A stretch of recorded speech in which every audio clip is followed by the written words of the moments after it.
Okay.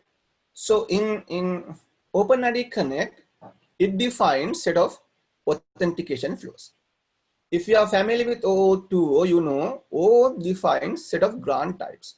Right? So a grant type defines how the OAuth client can get an access token from the authorization server. The authorization flow, authentication flows in OpenID Connect use these grant types, some of these grant types, but define its own protocol to how to get an ID token from the authorization server or the OpenID provider, right? So you define that in 3 flows. We'll go through each and every flow and see how those work. So this is how the authorization code flow works. And if you look at this one, you will see this is very much similar to authorization code grant type in OAuth2O, and some because of the like these are very quite similar to each other. People also misunderstand this authorization code flow is authorization code grant type. Implicit flow is the implicit grant type. It is not.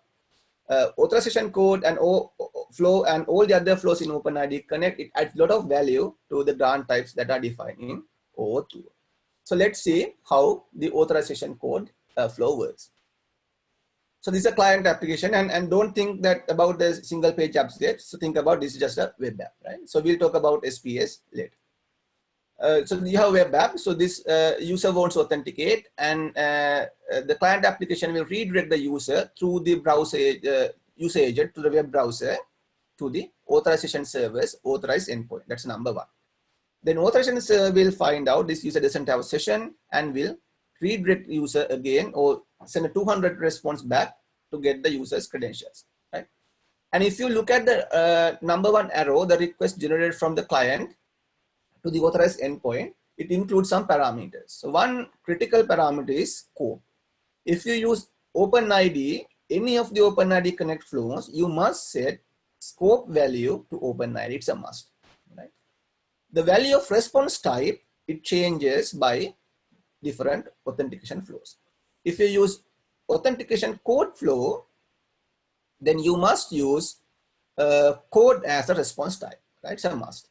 So then again, we discussed before, response type defines what tokens you expect from the authorized endpoint. So if you said response type is code, then the authorized endpoint in number 5 should return an authorization code, right?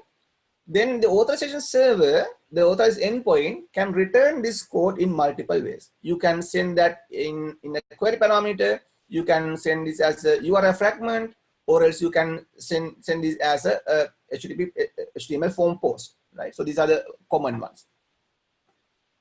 So how do you want to get this code back is defined under the response mode parameter, right? If you use response type as code, then the default response mode is query.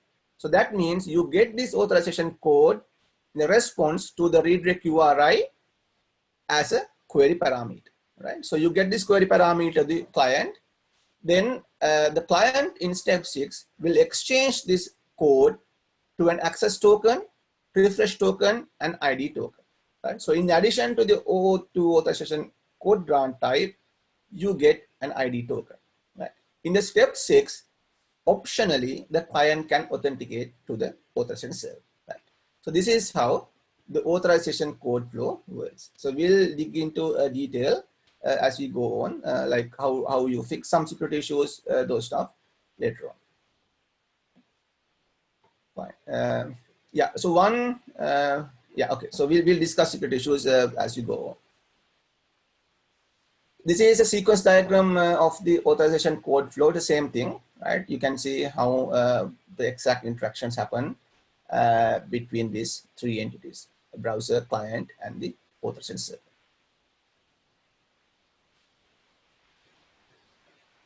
This is the implicit flow. So I'll go through the implicit flow first, and then try to explain some of the security issues and how the implicit flow differs from the implicit grant type defined in OAuth2O. Right? So you have the client application, you click on login, then client application will redirect you through the web browser to the user agent to the authorized endpoint of the authorization server.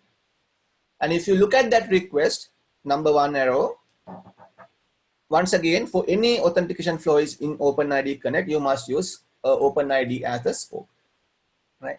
Then you have two options for the response type. Either you can use ID token, or else you can use ID token and token both, right? At a given time you should only pick one, either ID token or ID token and token, right? So we know what response type means. So if we said ID token and token, then the authorized endpoint of the OpenID Connect server should return back ID token and token. Then again, there should be a response mode associated with this particular response type. For both the response type, the default response mode is fragment. That means authorization server should return back these tokens as URI fragment. So ID token should be a URI fragment as well, and token, ID token, both are URI fragments. Right? So both will come to the client application. Then client can look at the ID token and identify who the user is. Then client can use the access token to access the upstream APIs. Right? So this is how the implicit flow works. Now, if you go through the same implicit grant type inherits certain security issues. Right? One key issue is token injection. So let's see how token injection works with implicit grant type and see how OpenID Connect fixes that. Right? So token injection means the attacker somehow get access to the client application and find a legitimate legal access token, right? So basically you get some access token out of the client application. Now you try to inject this access token, right, to the client application and try to log into the client application as the owner of the access token. Right? So it's very straightforward. You have the access token. Then if you look at number 5, right? So this is this send set of tokens to the to an endpoint in client application. What you can do is you know the endpoint, then you can just put the token that you got from the client application or the stolen token or the leaked token here, and you send that to the client application. Now what would happen, right? So now it goes to the client application. It's a legitimate access token issued for that particular client application. So the client application will log you in, right? So then you can log in as a user, or else you can impersonate another user by stealing a legitimate access token, right? So can state parameter in OAuth2O fix this, right? So state parameter is an optional parameter in implicit grant type. You don't need to use state parameter, but it's recommended to use. So let's see how state parameter works. So the way state parameter works is, before you generate this request, the client application will generate some random value, right, and put that in a state. So then that state attribute will also go in number 1 arrow to the authorization server. At the same time, the client application will also inject that state value to the browser session. Right? Now, authorization server will do all the authentication and respond back with the token to the client application. No ID token. So we are talking about the implicit grant type. No ID token, just a token as a URI fragment to the client application. Now, if you pass state parameter, authorization server must return back the same state parameter to the client application. So that means in addition to the token, you will also see the state parameter. Then the client has to extract out the state parameter from the response it get from the authorization server and validate that against what is stored in the session. If they do match, then it's fine. Otherwise, you need to reject the request. But this doesn't solve the token injection problem. It will solve the cross-site request forgery attacks. So why this doesn't solve? Let's once again go to an example. Now, if I want to execute this attack, so what I will do is I have the stolen token with me, but I'll keep it with me and I'll generate a login flow with the client ID. Right? Then the client will store the generated state in my browser session. And since the state value goes in the request, I know what the state value is. I copy that state value, which is generated for my browser session, and I send the stolen token and my state value in this request. Then it will pass, right, from the client side validation, because whatever the state value comes in that request is also in my browser session. So once again, I can impersonate the user and log in with the stolen access token. So implicit grant type doesn't fix that problem because the tokens are not bound to a user session. Right? In OpenID Connect, you can fix that. Right? If you use implicit flow in OpenID Connect, you must use a value call, attribute call nonce. Right? So in this request, client has to generate a value call nonce and send it along with the request to number one. Then if the authorization server sees a value in nonce attribute, authorization server must include the nonce value to the ID token it generates. Right? So now the nonce value generated from the client is in the ID token. And also, just like the state parameter, the client should add that nonce value to the browser session. Right? So now the ID token has the nonce value the client generated and it is signed. In addition to that, if you have an access token in the response, OpenID Connect implicit flow says you also must generate or derive a hash from the access token. It's called AT hash. How you derive the hash is mentioned in the spec, and put that AT hash value in the ID token. So now the ID token has an AT hash value and also the nonce value, and it goes to the client application. Now client application can validate the signature of JWT and look at the client ID, and it knows this is a token coming to me and it is signed properly, it's a legitimate token.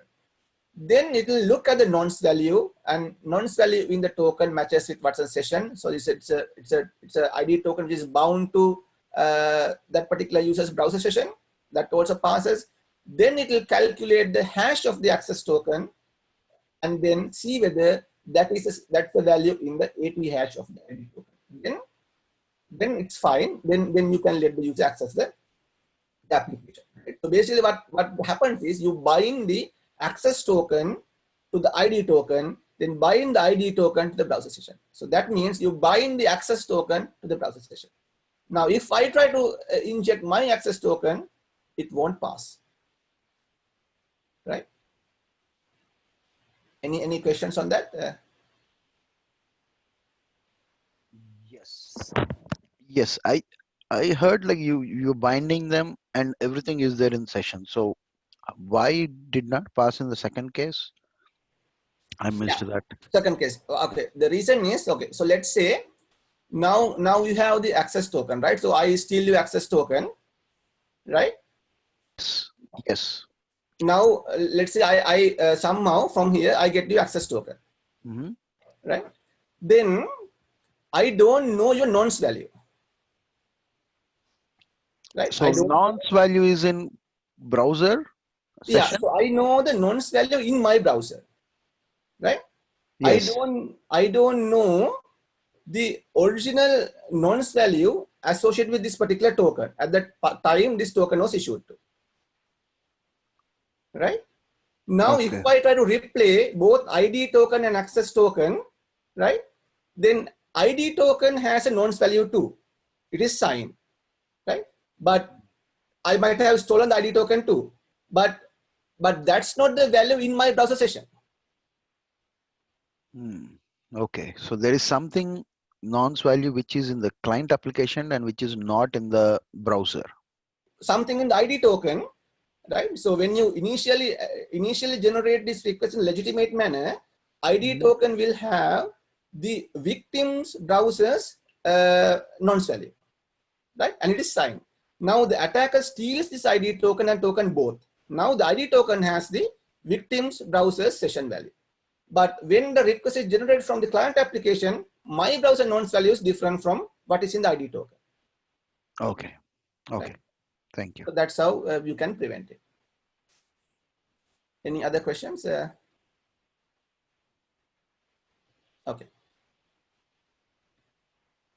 And this is how implicit flow works. the same thing, but in a sequence diagram. So one important thing here is in a single page app, what happens is you get the ID token here and the token to Java to the browser. Then it will send a get to the client app to the web server. Then web server will respond back to the 200, which is a JavaScript which can extract the token from the URL fragment and then execute the OAuth 2 backend APIs, which are protected with OAuth 2. Okay, I think we discussed this stuff, like what are the difference between the implicit flow and implicit grant type. So implicit grant type itself is not recommended to use. But it's fine to use implicit flow in OpenID Connect with the method provided by the OpenID Connect itself. So you can get the token injection prevention with the nonce value.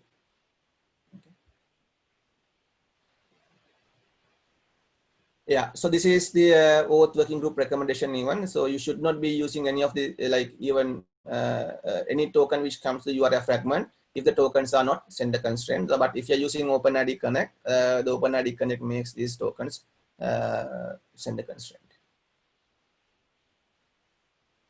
Okay. So now in authentication code flow, you only get the code from the authorized endpoint. In the implicit flow, you get the ID token or else ID token plus token. Hybrid flow talks about how you can do multiple combinations of these tokens from the authorized endpoint of the OpenID Connect server. Right? So in number one, you generate the request and it has a response type called code ID token. Right? This is one example. Hybrid flow can have multiple such combinations. If it is code ID token, once again, corresponding response mode is fragment. Right? So that means authorization server returns both the code and ID token in as a URL fragment. Right? Then it goes to the client application. Client application can exchange the code to a refresh token and access token and also another ID token. Right? So this ID token mostly look the same. What you get as a URL fragment and what you get from the token endpoint. Just like in implicit flow, here also you need to use nonce. Right? So nonce value should be in the arrow 1 request coming from the client to the authorization server, and also the client application, the authorization server should add that nonce value to the ID token it generates. In addition to the nonce value, just like in the previous case, since we have code in the response, you also need to derive a hash from the code and add that hash value to the ID token as C hash under the C hash attribute. Right?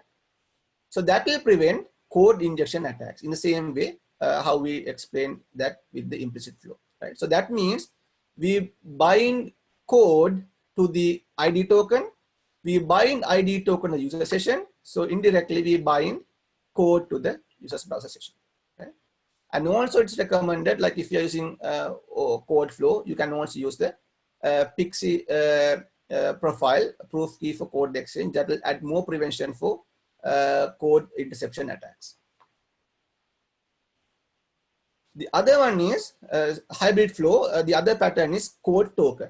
Now here in the request, response type is set to code token and the default response mode for code token is fragment, right? So you get the access token and code both in the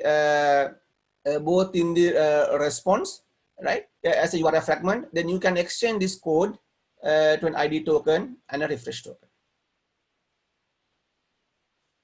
And the other one is you can also ask code, ID token, and token all three. Right? So in that case, a response type is code, ID token, token. Response mode still a fragment. You will get code, ID token, access token all in the response, and you can exchange the code to an access token, refresh token, and another token as well. So this is how the hybrid flow